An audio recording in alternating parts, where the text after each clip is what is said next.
ನಮಸ್ಕಾರ ವೀಕ್ಷಕ. ನಮಸ್ಕಾರ ವೀಕ್ಷಕರೇ. ಮೇಡಮ್, ಈಗ ತುಂಬ ಜನ ಸಾಲ ತಗೋತಾರೆ. ಸಾಲ ತಗೊಂಡಾದ್ಮೇಲೆ ವಾಪಸ್ ಕೊಡಲ್ಲ. ತುಂಬ ಜನ ಕೊಟ್ಟಿರೋ ಸಾಲ ವಾಪಸ್ ಕೊಟ್ಟರೆ ಸಾಕಪ್ಪ ಅಂತ ಕಾಯ್ತಾ ಇರ್ತಾರೆ. ಅಟ್ಲೀಸ್ಟ್ ಬಡ್ಡಿ ಬೇಡ, ಏನು ಬೇಡ, ಕೊಟ್ಟಿರೋ ಅಸಲು ವಾಪಸ್ ಕೊಟ್ಬಿಡು. ಬೇಲಾಡಿದ್ರು ಸಿಕ್ಕಲ್ಲ, ಇವ್ರ ಕೈಗೂ ಸಿಗಲ್ಲ, ತಪ್ಸ್ಕೊಂಡು ಹೋಗ್ಬಿಡ್ತಾರೆ. ಇಲ್ಲ ಕೆಲವೊಂದು ಸರಿ ಇವ್ರಿಗೆ ಆವಾಜ್ ಹಾಕಿ ಕಳಿಸ್ಬಿಡ್ತಾರೆ, ಕೊಡಲ್ಲ ಹೋಗಯ್ಯ ಅಂತ.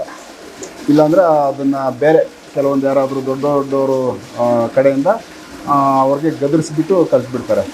ಕೊಟ್ಟವರು ವಾಪಸ್ಸು ಅಂದರೆ ಇವ್ರಿಗೇನೋ ಸಮಸ್ಯೆಗಳು ಸಿಕ್ಕಾಕೊಂಡಿರ್ತಾರೆ. ಕೊಟ್ಟಿರೋ ಸಾಲ ಹೆಂಗೋ ವಾಪಸ್ ತೊಗೊಂಡು ಏನೋ ಬೇರೆ ಮಾಡ್ಕೊಳ್ಳೋಣ ಅಂತ ಯೋಚನೆ ಮಾಡಿರ್ತಾರೆ. ಬಟ್ ಕೊಟ್ಟಿರೋದನ್ನು ಈಸ್ಕೊಳ್ಳೋಕ್ಕೆ ಕಷ್ಟಪಡಬೇಕಾಗುತ್ತೆ. ಯಾಕೆ ಈ ಸಾಲ ಬಂದು ಈ ಥರ ಒಂದೊಂದು ಸರಿ ಆಗಿಬಿಡುತ್ತೆ. ಬಟ್ ಈ ಥರ ಇರೋ ಸಮಸ್ಯೆಗಳಿರೋರು ಸಾಕಷ್ಟು ಜನ ಸಿಕ್ಕಾಕೊಂತವ್ರೆ. ಲಕ್ಷಗಳು, ಕೆಲವರು ಕೋಟಿಗಳು ಕೊಟ್ಬಿಟ್ಟು ವಾಪಸ್ ಬರೋಕ್ಕಾಗ್ದಿರೇ ಒದ್ದಾಡ್ತಾ ಇದ್ದಾರೆ. ಇಂಥವ್ರು ಏನು ಮಾಡಬೇಕು? ವಾಪಸ್ ಕೊಟ್ಟಿರೋದನ್ನು ಈಸ್ಕೊಳ್ಳೋಕ್ಕೆ ಸಾಧ್ಯನಾ? ಸರ್, ಇದು ಸಾಲ ಕೊಟ್ಬಿಟ್ಟಿರ್ತಾರೆ. ಯಾಕಂದರೆ ಅವರು ನೈಸ್ ಮಾತಾಡಿ, ಸುಳ್ಳು ಮಾತಾಡಿ, ಏನೇನೋ ಹೇಳಿ ಇವ್ರ ಹತ್ರ ದುಡ್ಡು ವಸೂಲು ಮಾಡ್ಕೊಂಬಿಟ್ಟಿರ್ತಾರೆ. ಆ ಸುಳ್ಳು ಮಾತಾಡ್ತಾರಲ್ಲ, ಅದು ಬಿಡಿ, ಅದು ಬೇರೆ ಮಾತಾಡೋಣ. ಈಗ ಕೊಟ್ಟಿರೋ ಸಾಲನ ಯಾವ ಥರ ವಸೂಲು ಮಾಡಬೇಕು? ನನ್ನ ಹತ್ರ ಸುಮಾರು ಕೇಸ್ಗಳು ಬರ್ತವೆ. ನಾನು ಅವ್ರಿಗೆ ಹೇಳೋದು ಒಂದೇನೆ, ನೀವು ಎಲ್ಲಿ ನಿಮ್ಮ ಮನೆ ಪಕ್ಕದಲ್ಲಿ ಲಕ್ಷ್ಮೀ ನರಸಿಂಹ ಟೆಂಪಲ್ ಇದೆಯೋ ಅಲ್ಲಿ ಹೋಗಿ. ಅಲ್ಲಿ ಹೋಗ್ಬಿಟ್ಟು ಒಂದು 21 ವಾರ ಶನಿವಾರ, ಆ ಶನಿವಾರ ಹೋಗಿ ತುಪ್ಪದ ದೀಪ ಹಾಕಿ, ವಾರ ತುಪ್ಪದ ದೀಪ ಹಾಕಿ. ಅಲ್ಲಿಂದ ನೀವು ಹೂವನೋ ಪ್ರಸಾದನೋ ಏನು ತೊಗೊಂಬರ್ತೀರೋ ತೊಗೊಂಬಂದು ದೇವ್ರ ಮನೇಲಿ ಇಡಿ.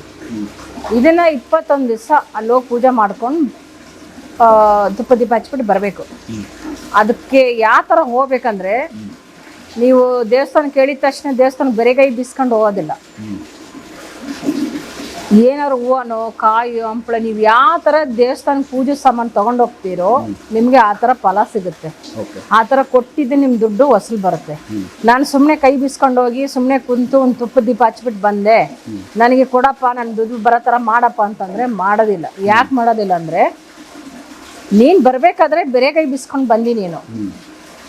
ನನಗೇನು ತಂದಿ? ನೀನು ನನಗೆ ತಂದಿದ್ರೆ ನಾನು ಅದು ನೋಡಿ ನಿನಗೆ ಮಾಡ್ತಿದ್ದೆ. ನೀನೇ ನನಗೇನು ತಂದು ಕೊಟ್ಟಿದ್ದಂದರೆ ನಾನ್ಯಾಕೆ ನಿನಗೆ ಮಾಡಬೇಕು ಅಂತ ಕೇಳುತ್ತೆ. ಇದು ನಾನಾಗಿ ಹೇಳ್ತೀನಂತಲ್ಲ, ಇದು ದೈವಗಳಿಂದನೇ ಬಂದಿರೋದು. ಪ್ರತಿಯೊಬ್ಬರೂ ದೇವಸ್ಥಾನಕ್ಕೆ ಹೋಗ್ತೀರಂದ್ರೋ ಪೂಜೆ ಸಾಮಾನು ದಯವಿಟ್ಟು ತೊಗೊಂಡೋಗಿ. ನಿಮ್ಮ ಕೈಲಿ ಎಷ್ಟಾಗುತ್ತೋ ಅಷ್ಟು, ಏನೆಲ್ಲ ನಾನು ಮುಂಚೆ ಒಂದು ಸರಿನೂ ಹೇಳಿದ್ದೀನಿ, ಎಷ್ಟಾಗುತ್ತೋ ಒಂದು 20 ರೂಪಾಯಿ ಹೂವನ್ನ ತೊಗೊಂಡೋಗಿ ಅಂತ ಹೇಳಿದ್ದೀನಿ. ನಿಮ್ಮ ಕೈಲಿ ಯಾವ ಥರ ನೀವು ಪೂಜೆ ಸಾಮಾನು ತೊಗೊಂಡೋಗಿ ಆ ದೇವ್ರಿಗೆ ಕೊಡ್ತೀರೋ ಅಷ್ಟು ಬೇಗ ನಿಮ್ಮ ಕೆಲಸ ಆಗುತ್ತೆ. ನೀವು ಹೋಗಿ ಒಂದು ಕಾಣಿಕೆಗೆ ಒಂದು 10 ರೂಪಾಯಿ ಹಾಕ್ಬಿಟ್ಟು ಸುಮ್ಮನೆ ಕುಂತ್ಬಿಟ್ಟು ನೀವು ನನಗೆ ಕೊಡಮ್ಮ ಮಾಡಂದ್ರೆ ಯಾವ ಕಾರಣ ಕೆಲಸ ಮಾಡೋದಿಲ್ಲ. ಇದು ಮಾತ್ರ ತಿಳ್ಕೊಳ್ಳಿ, ಯಾವ ಕೆಲಸ ಮಾಡೋದಿಲ್ಲ. ನಿಮ್ಮ ಸಾಲ ಎಲ್ಲ ನಿಮಗೆ ರಿಟರ್ನ್ ಬರಬೇಕು. ಕೊಟ್ಟಿರೋ ಸಾಲ ತಗೋಬೇಕಂದ್ರೆ ನಾನು ಹೇಳ್ದಂಗೆ 21 ವಾರ ಶನಿವಾರ ಪೂಜೆ ಸಾಮಾನು ಚೆನ್ನಾಗಿ ತೊಗೊಂಡೋಗಿ ಕೊಟ್ಬಿಟ್ಟು ಲಕ್ಷ್ಮೀ ನರಸಿಂಹ ಟೆಂಪಲ್ಗೆ ನಿಮ್ಮ ಬೇಡಿಕೆ ಏನಿದೆ ಅದನ್ನ ಕೇಳಿ. ದೇವ್ರ ಹತ್ರ ಒಂದು ತುಪ್ಪದ ದೀಪ ಹಚ್ಬಿಟ್ಟು ಕೇಳಿ. ಆ ದೇವರು ಯಾವಾಗ ನಿಮ್ಗೆ ಕೊಡಬೇಕೋ 21 ವಾರದಲ್ಲಿ ನಿಮ್ಮ ಸಾಲ ಎಷ್ಟು ಕೊಡಬೇಕೋ ಅಷ್ಟು ಕೊಡೋಂಗೆ ಮಾಡ್ತಾರೆ. ಇಲ್ಲ ಅಂದರೂ ಅದರಲ್ಲಿ ಅರ್ಧ ಅಷ್ಟು ನಿಮ್ಮ ದುಡ್ಡು ಅವ್ರಿಗೆ ಬಂದೇ ಬರುತ್ತೆ ಸರ್, ಮೋಸ ಇಲ್ಲ. ಇದು ಆಗಿದೆ, ಸುಮಾರು ಜನಕ್ಕೆ ಆಗಿದೆ. ಆದರೆ ಅದು ಏನು ಬರೋದು ಬಿಡೋದು ಇವ್ರ ಕೈಯಲ್ಲಿದೆ. ಹೆಂಗೆ ಪೂಜೆ ಸಾಮಾನು ತೊಗೊಂಡೋಗಿ ಕೊಡ್ತಾರೋ ಇವ್ರ ಕೈಯಲ್ಲಿದೆ. ದೈವ ಅದನ್ನೇ ಮಾಡೋದು. ನೀನು ಬರಬೇಕಾದ್ರೆ ನನಗೇನು ತಂದು, ನೀನು ಕೇಳ್ತಾ ಇದಕ್ಕೆ ಹೋಗ್ಬೇಕು, ನಾನು ಕೊಡು ಅಂತ ಕೇಳ್ತಾ ಇದೀಯಾ, ನನಗೇನು ಕೊಡ್ತೀನಿ ನೀನು ಅಂತ ಕೇಳುತ್ತೆ. ನಾನು ಇಲ್ಲಿ ಕುಂತಿದ್ದೀನಿ ಗೊತ್ತು ತಾನೆ ನಿನಗೆ, ನೀನೇನು ತಂದು ಕೊಟ್ಟಿದ್ದೆ ಅಂತ ಕೇಳುತ್ತೆ. ಅದಕ್ಕೆ ಹೇಳ್ತಿದ್ದೀನಿ, ಹೋಗಿ ನನ್ನ ದೇವಸ್ಥಾನ ಅಂತ ಪ್ರತಿಯೊಂದು ದೇವಸ್ಥಾನಕ್ಕೆ ಹೋಗೋರು ಎಲ್ಲರಿಗೂ ಹೇಳ್ತಾ ಇದ್ದೀನಿ, ನೀವು ಯಾವ ದೇವಸ್ಥಾನಕ್ಕೆ ಹೋದ್ರೂ ಪೂಜೆ ಸಾಮಾನು ಚೆನ್ನಾಗಿ ತೊಗೊಂಡೋಗಿ. ಆವಾಗ ನಿಮ್ಮ ಕೆಲಸಗಳು ಎಲ್ಲ ನೀವೇನೇನು ಬೇಡ್ಕೊತೀರಿ ಎಲ್ಲ ಕೆಲಸಗಳು ಆಗುತ್ತೆ. ಅಲ್ಲಿ ಹೋಗಿದ್ನಪ್ಪ, ನಾನು ದೇವಸ್ಥಾನಕ್ಕೆ ಹೋಗಿದ್ದೆ, ಅಮ್ಮ ಹೇಳ್ತು, ಹೋಗಿದ್ದೆ 21 ವಾರ ಹೋಗಿದ್ದೆ ನಾನು, ಏನು ಕೆಲಸನೇ ಆಗಲಿಲ್ಲ, ನಮ್ಗೆ ಕೊಡೋ ದುಡ್ಡು ಕೊಟ್ಟಿಲ್ಲ, ಬರೀ ಹಿಂಗಾಗಿ ಹೋಯ್ತು ಅಂತಂದರೆ ಅದು ನಿಮ್ಮ ಕರ್ಮ. ನೀವು ಸರಿಯಾಗಿ ದೇವ್ರಿಗೆ ಪೂಜೆ ಸಾಮಾನು ತೊಗೊಂಡೋಗಿ ಕೊಟ್ಟಿಲ್ಲ, ಅದು ನಿಮ್ಮ ಕರ್ಮ ಕಳೆಯ ಗಂಟ ಮಾಡಲ್ಲ. ಕಂಜುಸ್ತನ ಮಾಡಿದ್ರೆ ಅಲ್ಲಿ ಏನು 1 ರೂಪಾಯಿ ದುಡ್ಡು ಬರಲ್ಲ. ಕಂಜುಸ್ತನ ಬಿಟ್ಬಿಟ್ಟು ನೀವು ಧಾರಾಳವಾಗಿ ತೊಗೊಂಡೋಗಿ ಪೂಜೆ ಸಾಮಾನು ಕೊಡಿ. ಆ ದೈವ ಕೊಡ್ಲಿಕ್ಕಂತ ಅವಾಗ ನಾನು ಕೇಳಿ. ನೀವು ಅದು ಹೇಳ್ತೀನಿ ಅಂದ್ರೆ ಸಾಲಗಳು ಅದೆಷ್ಟೇ ಇರಲಿ ಅಟ್ಲೀಸ್ಟ್ ಫುಲ್ ಬಂದಿಲ್ಲ ಅಂದ್ರೂ ಸ್ವಲ್ಪ ಪ್ರಮಾಣದಲ್ಲಾದರೂ ರಿಟರ್ನ್ ಆಗುತ್ತೆ. ಮತ್ತೆ ಅಲ್ಲಿಂದ ಬಂದ್ಮೇಲೆ ರಿಟರ್ನ್ ಆಗುತ್ತೆ ಸರ್. ರಿಟರ್ನ್ ಸ್ವಲ್ಪ ಅರ್ಧ ಮಟ್ಟಿಗೆ ಆಗೇ ಆಗುತ್ತೆ. ನೀವು ಲಕ್ಷ್ಮೀ ನರಸಿಂಹಸ್ವಾಮಿ ಅದೇ ದೇವಸ್ಥಾನ ಹೋಗ್ಬೇಕಾ ಇಲ್ಲ ಬೇರೆ ದೇವಸ್ಥಾನಗಳು ಆಗಲ್ಲ? ಇಲ್ಲ ಇಲ್ಲ ಇಲ್ಲ, ಬೇರೆ ದೇವಸ್ಥಾನಕ್ಕೆ ಯಾವ್ದು ಹೋದ್ರೂ ದುಡ್ಡು ಬರಲ್ಲ ಸರ್. ಓಕೆ. ಯಾಕಂದ್ರೆ ಈ ಮಾಟ ಮಂತ್ರ ಮಾಡಿದವರು ನರಸಿಂಹ ದೇವಸ್ಥಾನ ಬಿಟ್ಬಿಡ್ತಾರೆ.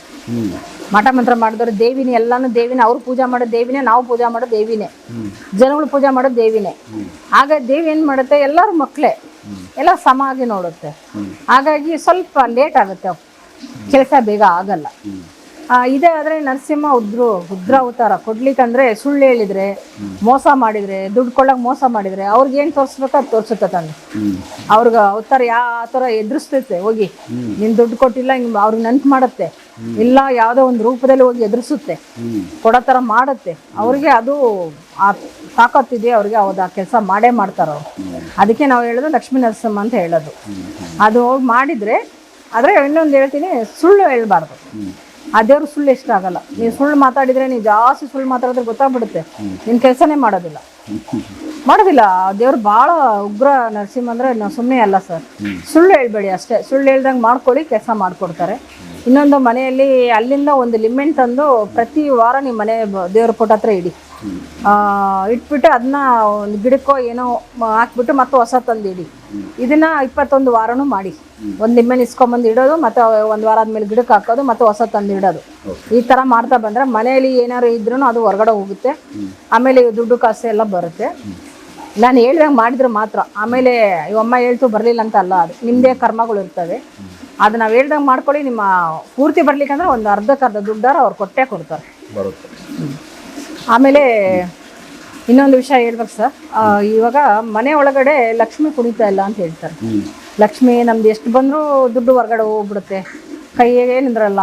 ಎಷ್ಟು ದುಡ್ಡು ಸಂಪಾದನೆ ಮಾಡ್ತೀವಿ, ತಿಂಗಳ ಪೂರ್ತಿ ದುಡ್ಡು ಸಂಪಾದನೆ ಮಾಡ್ತೀವಿ, 1 ರೂಪಾಯಿ ಸಹಿತ ಕೈಯಲ್ಲಿ ನಿಂದ್ರೋದಿಲ್ಲ, ಹಂಗೆ ಹೋಗ್ಬಿಡ್ತೈತಿ ಅಂತ ಹೇಳ್ತಾರೆ. ಅದಕ್ಕೇನು ಹೇಳ್ತೀನಿ ಅಂದರೆ, ಅಮ್ಮನ ದೇವಸ್ಥಾನ ಇದೆ ಸರ್. ಅಮ್ಮನ ದೇವಸ್ಥಾನಕ್ಕೆ ಯಾವ ದೇವಸ್ಥಾನ ಆದರೂ ಪರವಾಗಿಲ್ಲ, ನೀವು ಎಲೆ ಅಡಿಕೆ ಮರಿಬೇಡಿ. ಪ್ರತಿಯೊಬ್ಬರು ಹೇಳ್ತೀನಿ, ಎಲೆ ಅಡಿಕೆ ಮರಿಬೇಡಿ. ನೀವು ಎಷ್ಟು ಎಲೆ ಅಡಿಕೆ ತೊಗೊಂಡೋಗಿ ಕೊಡ್ತೀರೋ ಆ ತಾಯಿಗೆ ಅಷ್ಟು ಸಂತೋಷ. ಯಾಕಂದ್ರೆ ಅವರು ಎಲೆ ಅಡಿಕೆ ಹಾಕೊಂತಾರೆ. ಅಮ್ಮ ಎಲೆ ಅಡಿಕೆ ಹಾಕೊಂತಾರೆ, ಅವ್ರಿಗೆ ಅದು ಇಷ್ಟ. ಅವ್ರಿಗೆ ನೀವೇನು ತೊಗೊಂಡೋಗಿ ಕೊಟ್ಟಿಲ್ಲ ಅಂದ್ರೂ ಎಲೆ ಅಡಿಕೆ ತುಂಬ ಚೆನ್ನಾಗಿ ಅದು ಕಂಜುಸ್ತನ ಮಾಡಬೇಡಿ. ಎಲೆ ಅಡಿಕೆಯಲ್ಲಿ ನಾನು ಇಷ್ಟು ತೊಗೊಂಡೋಗಿ ಕೊಟ್ಟೆ, ಅಡಿಕೆ ಇಷ್ಟು ತೊಗೊಂಡೋಗಿ ಕೊಟ್ಟೆ ಮಾಡಬೇಡಿ. ಧಾರಾಳವಾಗಿ ತೊಗೊಂಡೋಗಿ ಚೆನ್ನಾಗಿ ಕೊಡಿ. ನೀವು ಅವಾಗ ನಿಮ್ಮ ಮನೇಲಿ ಲಕ್ಷ್ಮಿ ಓಡ್ಲಿಕ್ಕಂದ್ರೆ ಕೇಳಿ ನೀವು. ಅವಾಗ ಯಾವ ದೇವಸ್ಥಾನ, ಅಮ್ಮನ ದೇವಸ್ಥಾನ ಇಲ್ಲ, ಲಕ್ಷ್ಮೀ ದೇವಸ್ಥಾನ ಆಯಿತು, ಅಮ್ಮನ ಅವತಾರ ಯಾವ ದೇವಸ್ಥಾನ ಆಯಿತು, ಎಲೆ ಅಡಿಕೆ ತೊಗೊಂಡೋಗಿ ನೀವು ಪ್ರತಿ ಶುಕ್ರವಾರ ಕೊಡಿ. ನಿಮ್ಮ ಮನೇಲಿ ದುಡ್ಡು ಬಂದೇ ಬರುತ್ತೆ. ಎಲ್ಲ ಒಂದು ಕಡೆ ಇಲ್ಲ ಒಂದು ಕಡೆ ದುಡ್ಡು ಬಂದೇ ಬರುತ್ತೆ. ಆವಾಗ ದುಡ್ಡು ಕೈಯಲ್ಲಿ ನಿಂದಿರುತ್ತೆ. ಇವಾಗ ಎಷ್ಟು ಸಂಪಾದನೆ ಮಾಡಿದ್ರು ದುಡ್ಡು ನಿಂದಿರ್ತಾ ಇಲ್ಲ ಅಂತ ಹೇಳ್ತಾರಲ್ಲ, ಪ್ರತಿ ಶುಕ್ರವಾರ 21 ವಾರ ನೀವು ಪ್ರತಿ ಶುಕ್ರವಾರ ಯಾವ ದೇವಸ್ಥಾನಕ್ಕೆ ಹೋಗ್ತಾರೆ ಎಲೆ ಅಡಿಕೆ ತೊಗೊಂಡೋಗಿ ಕೊಡಿ. ನಿಮ್ಮ ಕೈಯೆಲ್ಲ ದುಡ್ಡು ಉಳಿತೈತಿ, ಮನೇಲಿ ದುಡ್ಡು ಆಡುತ್ತೆ. ಇದು ಆಯಿತು ಸರ್. ಆಮೇಲೆ ಇನ್ನೊಂದು ವಿಷಯಕ್ಕೆ ಬರ್ತೀನಿ ಸರ್. ಈಗ ದೇವಸ್ಥಾನಕ್ಕೆ ಹೋದಿವಿ ಅಂತ ಅಂದ್ಕೊಳ್ಳಿ, ನಮಗೆ ಮನೆಯಲ್ಲಿ ದುಡ್ಡು ಕಾಸಿಂದಾಯಿತು, ದೆವ್ವ ಪಿಚಾಚಿ ಮಾಟ ಮಂತ್ರ ತಂತ್ರಗಳಿಂದ ತುಂಬ ನೊಂದು ಹೋಗ್ಬಿಟ್ಟಿರ್ತಾರೆ. ಅವ್ರಿಗೆ ನಮ್ಮ ತಂತ್ರ ಅದು ಕೊಟ್ಟು ಮಾಡ್ಸೋಕ್ಕೆ ದುಡ್ಡು ಇರೋದಿಲ್ಲ, ತೆಗಿಯೋಕ್ಕೆ ಮಾಡೋಕ್ಕೆ. ಎಷ್ಟೋ ಬಡವರುಗಳು ಇದ್ದಾರೆ, ಅವ್ರುಗಳಿಗೆ ದುಡ್ಡು ಕೊಟ್ಟು ಮಾಡೋಷ್ಟು ಅವ್ರಿಗೆ ಇರೋದಿಲ್ಲ. ಅವ್ರು ಹೊಟ್ಟೆಪಾಡಿಗೆ ಅವತ್ತಿಂದೇ ಹೊಟ್ಟೆಪಾಡಿಗೆ ಮಾಡಬೇಕಾಗತ್ತೆ. ಈ ಕಡೆ ನೆರಳ್ತಾ ಇರ್ತಾರೆ, ಈ ಕಡೆ ದುಡಿತಾ ಇರ್ತಾರೆ. ಅಂಥವ್ರಿಗೆ ನಾನು ಒಂದು ಟಿಪ್ಸ್ ಹೇಳ್ತೀನಿ, ಅದು ಮಾಡ್ಕೊಳ್ಳಿ. ಈಗ ನಾನು ಬೇರೆ ದೇವಸ್ಥಾನದ ಬಗ್ಗೆ ಬೇಡ, ನಮ್ಮ ದೇವಸ್ಥಾನದ ಬಗ್ಗೆನೇ ಹೇಳ್ತೀನಿ. ನಮ್ಮ ದೇವಸ್ಥಾನಕ್ಕೆ 21 ವಾರ ಯಾರು ಬರ್ತಾರೋ ಶುಕ್ರವಾರ ಬಂದು ಇಲ್ಲಿ 9 ಸುತ್ತು ಹಾಕಬೇಕು. 9 ಸುತ್ತು ಹಾಕಿ ಒಂದು 1/2 hour ಕುತ್ಕೊಂಡು ಅಮ್ಮನ ಪೂಜೆ ಮಾಡಿಕೊಂಡು, ಪೂಜೆ ಸಾಮಾನು ಚೆನ್ನಾಗಿ ತರಬೇಕು. ಇದೇ ಹೇಳಿದ್ದೀನಿ. ಪೂಜೆ ನಿಮ್ಮ ಕೈಲಿ ಏನು ಕೊಡ್ಲಿಕ್ಕಂದ್ರೆ ಪರವಾಗಿಲ್ಲ, ಪೂಜೆ ಸಾಮಾನು ತಂದು ಚೆನ್ನಾಗಿ ಕೊಟ್ಟು ಪೂಜೆ ಮಾಡಿಕೊಂಡು ನಮ್ಮ ದೇವಸ್ಥಾನ 9 ಸುತ್ತು ಹಾಕಬೇಕು ಸರ್. 9 ಸುತ್ತು ಹಾಕ್ಬಿಟ್ಟು ನೀವು ಕುತ್ಕೊಂಡು ಒಂದು 1/2 hour 1 hour ಕುತ್ಕೊಂಡು ಕಣ್ಮುಚ್ಕೊಂಡು ಧ್ಯಾನ ಮಾಡಿ. ನಮ್ಮದು ಈ ಥರ ನನ್ನ ಮೈಯಲ್ಲಿ ಗಾಳಿ ಇದೆ, ನನಗೆ ತೆಗೆಯೋಷ್ಟು ದುಡ್ಡು ನನ್ನ ಕೈಯಲ್ಲಿ ಇಲ್ಲ ಅಂತ ನೀವು ಅಮ್ಮನ ಹತ್ರ ಬೇಡ್ಕೋಬೇಕು. ಆ 9 ಸುತ್ತಲ್ಲಿ ಬೇಡ್ಕೋಬೇಕು. ಆಮೇಲೆ ನನಗೆ ದುಡ್ಡು ಕಾಸಿಂದು ತೊಂದರೆ ಇದೆ, ಬರೋದೆಲ್ಲ ಹಿಂಗೆ ಆಗ್ತೀನಿ, ಪ್ರತಿಯೊಂದು ಸಮಸ್ಯೆಗಳ ಬಗ್ಗೆ ನೀವು ಕೇಳ್ಕೊಳ್ಳಿ ಸರ್. 21 ವಾರದಲ್ಲಿ ಆ ಕೆಲಸ ಆಗ್ಲಿಕ್ಕಂದ್ರೆ ನಾನು ಫ್ರೀಯಾಗಿ ಅವ್ರು ನೋಡ್ತೀನಿ. ಆಗ್ಲಿಕ್ಕಂದ್ರೆ ಅವ್ರು ಬಂದು ಕೇಳಿ ನನಗೆ, ಅಮ್ಮ ನೀವು 21 ವಾರ ಹೇಳಿದ್ರಿ, ನಾವು ಮಾಡಿದ್ವಿ 21 ವಾರ ನಿಮ್ಮ ದೇವಸ್ಥಾನಕ್ಕೆ ಬಂದು ಮಾಡಿದ್ವಿ ನಾವು. 21 ವಾರದಲ್ಲಿ ಆ ಕೆಲಸ ನನಗೆ ಆಗಲಿಲ್ಲ ಅಂತ ಬಂದು ಅವ್ರು ಹೇಳಿ ನಾನು ಫ್ರೀಯಾಗಿ ಕುಂತು ಅವ್ರು ಚೆಕ್ ಮಾಡಿ ಸೆರೆ ಮಾಡಿ ಕಳಿಸ್ತೀನಿ. ಸೊ ಇದೊಂದು ಅಂದರೆ ನಿಮ್ಮ ದೇವಸ್ಥಾನದಲ್ಲಿ ನೀವು ಹೇಳ್ತೀರಾ ಇದನ್ನು ಬೇರೆ ಎಲ್ಲ ಕಡೆ ಮಾಡ್ಬೋದಾ? ಬೇರೆ ಕಡೆಗೆ ಮಾಡಲಿಕ್ಕೆ ಸರ್ ಅದು ಸಮಸ್ಯೆಗಳ ಬಗ್ಗೆ ಹೋಗುತ್ತೆ. ಯಾಕಂದರೆ ಅದೇ ದೇವ್ರುಗಳು ಹುಡ್ಕೊಂಡು ಹೋಗ್ಬೇಕು. ಆ ದೇವ್ರುಗಳು ಹುಡ್ಕೊಂಡು ಹೋಗೋಷ್ಟು ಅವ್ರಿಗೆ ಬಸ್ ಚಾರ್ಜ್ ಇರೋಲ್ಲ, ಆಕಷ್ಟು ದೂರ ಹೋಗ್ಬೇಕು. ತುಂಬ 200-300 ಕಿಲೋಮೀಟರ್ ದೂರ ಇರ್ತೇವೆ, ಅಂಥ ದೇವಸ್ಥಾನೆಲ್ಲ ಹೋಗ್ಬೇಕು. ಅಲ್ಲಿ ಶಕ್ತಿ ಇರಬೇಕು. ನಾನು ಎಲ್ಲ ದೇವಸ್ಥಾನ ಶಕ್ತಿ ಇಲ್ಲ ಅಂತ ಹೇಳ್ತಾ ಇಲ್ಲ. ಅದಕ್ಕಿಂತ ಆ ನೆಲೆಗೆ ಅವ್ರ ಮೈಯಲ್ಲಿರೋ ಕಾಯಿಲೆಗೆ ಆ ದೇವಸ್ಥಾನಕ್ಕೆ ಹೋದ್ರೆ ಮಾತ್ರ ವಾಸಿ ಆಗುತ್ತಂತ. ಈಗ ನೋಡಿ ನಾವೊಂದು ಕಾಯಿಲೆಗೆ ಈ ಮಾತ್ರೆ ತೊಗೊಂಡ್ರೆ ಮಾತ್ರ ಅದು ವಾಸಿ ಆಗುತ್ತೆ ಅಂತ ಇರುತ್ತೆ. ಅದೇ ಥರ ದೇವಸ್ಥಾನಗಳು ಇದ್ದಾವೆ. ಈ ಕಾಯಿಲೆಗೆ ಅದೇ ದೇವಸ್ಥಾನಕ್ಕೆ ಹೋದ್ರೆ ಮಾತ್ರ ಅದು ಹೋಗುತ್ತೆ ಅಂತ. ಹಂಗೆ ಹೋಗ್ಬೇಕಂದ್ರೆ ಇವ್ರಿಗೆ ಕೈಲಿ ದುಡ್ಡು ಬೇಕು ಎಲ್ಲರೂ ಓಕೆ ಮಾಡಲಿಕ್ಕೆ. ನಾವು ಅದು ಹೇಳಕ್ಕೆ ಬರೋದಿಲ್ಲ. ಅದಕ್ಕೆ ನಾನು ಗ್ಯಾರಂಟಿ ಕೊಡ್ತೇನೆ, ನಿಮ್ಗೆ ಹೋಗ್ಲಿಕ್ಕಂತ ನಾನು ಇಲ್ಲೇ ಇರ್ತೀನಿ, ನನ್ನ ಕೇಳ್ಬೋದು ನೀವು ಅಂತ. ನಾನು ಮಾಡ್ಕೊಡ್ತೀನಿ, ಫ್ರೀಯಾಗೆ ಮಾಡ್ಕೊಡ್ತೀನಿ. ನಿಮ್ಮ ಕೆಲಸ ಆಗ್ಲಿಕ್ಕಂದ್ರೆ ನಾನು ಮಾಡ್ಕೊಡ್ತೀನಿ. ಅದೇ ಹೇಳ್ತೀನಿ, ಇಲ್ಲಿ ಬಂದು ಪೂಜೆ ಮಾಡೋದು ಏನಿಲ್ಲ, ಬರೋದು ಒಂದು ಪೂಜೆ ಸಾಮಾನು ಚೆನ್ನಾಗಿ ತಂದುಕೊಟ್ಟು ಎಲ್ಲರಿಗೆ ಚೆನ್ನಾಗಿ ತಗೊಂಬನ್ನಿ. ಎಲ್ಲರಿಗೆ ಚೆನ್ನಾಗಿ ತಂದು ಕೊಟ್ಬಿಟ್ಟು ಪೂಜೆ ಸಾಮಾನು ಚೆನ್ನಾಗಿ ಕೊಟ್ಬಿಟ್ಟು 9 ಸುತ್ತ ಹಾಕ್ಬೇಕು ಸರ್. 9 ಸುತ್ತಲ್ಲಿ ಅವ್ರ ಕಷ್ಟ ಏನಿದೆ ಪ್ರತಿಯೊಂದು ಹೇಳ್ಬೇಕು. ಪ್ರತಿಯೊಂದು ತಾಯಿ ಕೇಳುತ್ತೆ, ಕೇಳ್ಕೊಂಡು ಕುತ್ಕೊಂಡಿರ್ತಾರೆ. ಅವರು 1 ಅವರ್ ಕುತ್ಕೋಬೇಕು, 1 ಅವರ್ ಕುತ್ಕೊಂಡು 1/2 ಅವರ್ ಕುತ್ಕೋಬೇಕು. ನಾನು ಕೆಲಸ ಇದೆ ಬಂತು, ಫೋನ್ ಬಂತು, ಅದು ಬಂತು, ಅವಾಗೆಲ್ಲ ಸ್ವಿಚ್ ಆಫ್ ಮಾಡಿ ಕುತ್ಕೋಬೇಕು. ಕುತ್ಕೊಂಡು ಧ್ಯಾನ ಮಾಡಿ 21 ವಾರದಲ್ಲಿ ನಿಮ್ಮ ಸೆರೆ ಹೋಗ್ಲಿಕ್ಕಂದ್ರೆ ಅವಾಗ ನೋಡಿ. ಸೂಪರ್, ಚೆನ್ನಾಗಿದೆ. ಸೊ ವಿಚಾರ, ಯಾಕಂದರೆ ಇದು ಸಾಲ, ತುಂಬ ಜನ ಸಾಲ ಕೊಟ್ಟು ವಾಪಸ್ ಬರ್ತಾ ಇಲ್ಲ ಅಂತೇಳಿ ಸಾಕಷ್ಟು ತೊಂದರೆಗಳು ಅನುಭವಿಸ್ತಾ ಇದ್ದೀರಾ. ಸಾಕಷ್ಟು ಜನ ನಮ್ಮ ಗಮನಕ್ಕೂ ತೊಗೊಂಬಂದಿದ್ದೀರಾ. ಎಷ್ಟೋ ದೊಡ್ಡ ಅಮೌಂಟ್ಗಳು, ಲಕ್ಷಗಳು, ಇಷ್ಟು ದೊಡ್ಡ ಅಮೌಂಟ್ಗಳು ಕೊಟ್ಟು ಅವರು ಬಡ್ಡಿ ಕೊಟ್ಟಿಲ್ಲ ಅಂದರೂ ರಿಟರ್ನ್ ಅಟ್ಲೀಸ್ಟ್ ಅಸಲು ಕೊಟ್ಟಿರೋದಾದರೂ ವಾಪಸ್ ಕೊಡಲಿ ಅನ್ನೋ ಒಂದು ಪ್ರಯತ್ನಗಳು ತುಂಬ ಇದ್ದಾವೆ. ಬಟ್ ಬರ್ತಾ ಇಲ್ಲ ಅನ್ನೋರಿಗೆ ಮೇಡಮ್ ಅವರು ಒಂದಷ್ಟು ಒಳ್ಳೆ ಸಜೆಷನ್ ಕೊಟ್ಟಿದ್ದಾರೆ. ಇವುಗಳನ್ನ ಮಾಡ್ಕೊಳ್ಳಿ. ಅದು ಅಟ್ಲೀಸ್ಟ್ ಮ್ಯಾಕ್ಸಿಮಮ್ ಫುಲ್ ಅಮೌಂಟ್ ಬಂದಿಲ್ಲ ಅಂದರೂ ಒಂದು ಅರ್ಧ ಅಮೌಂಟ್ ಆದರೂ 100% ಬರುತ್ತೆ ಅನ್ನೋದನ್ನು ಮೇಡಮ್ ಅವರು ಕ್ಲಿಯರಿಟಿ ಕೊಟ್ಟು ತಿಳಿಸಿದ್ದಾರೆ. ಸೊ ಇದನ್ನು ಬಳಸ್ಕೊಳ್ಳಿ. ಯಾರಿಗೆ ತೊಂದರೆ ಇದೆ ಆ ತೊಂದರೆಯಿಂದ ಹೊರಗಡೆ ಬರ್ರಿ. ನೆಕ್ಸ್ಟ್ ಇನ್ನೂ ಬೇರೆ ವಿಚಾರಗಳನ್ನ ಮೇಡಮ್ ಅವ್ರ ಜೊತೆ ಮಾತಾಡ್ತಾ ಹೋಗ್ತೀನಿ. ಎಪಿಸೋಡ್ ನೋಡ್ತಾ ಇದ್ದೀನಿ. ನಮಸ್ಕಾರ. ನಮಸ್ಕಾರ.